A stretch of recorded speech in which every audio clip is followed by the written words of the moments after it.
Coming into the season, there wasn't a lot of players that had played a lot of minutes in previous seasons, and so that's never an easy task to transition into.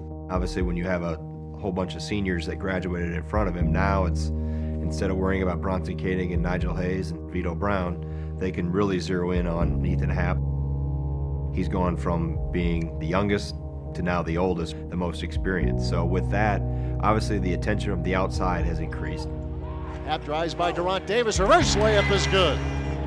Against Indiana, I had a pretty good game, and then I come back at Rutgers and struggled a lot.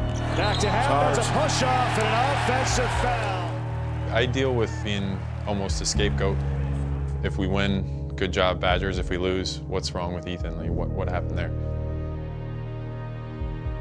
I think the biggest thing is confidence. There's no harsher critic on Ethan Happ than Ethan Happ. So just developing that confidence to stay with it, to not let some adversity maybe run you in the ditch, so to speak. Those moments where he's got off track are fewer and far between than what they were earlier in his career. You can just tell he's kind of a perfectionist. Right now, if he hit the rim on one of his free throws, he'd have to start over and make 10 in a row or whatever it is.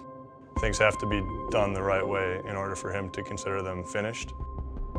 The criticism with my inability to shoot outside shots has always been what's kind of hung with me throughout Wisconsin.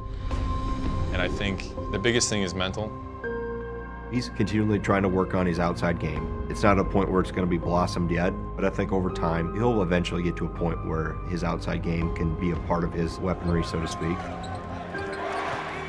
Honestly, in my 5 years here, the guy that I've seen work the hardest at his craft is probably Ethan. To be the guy here at Wisconsin, it's not easy. It's definitely a task that I'm willing to take on, and we're still finding out ways to win ball games, and hopefully we can continue to do that.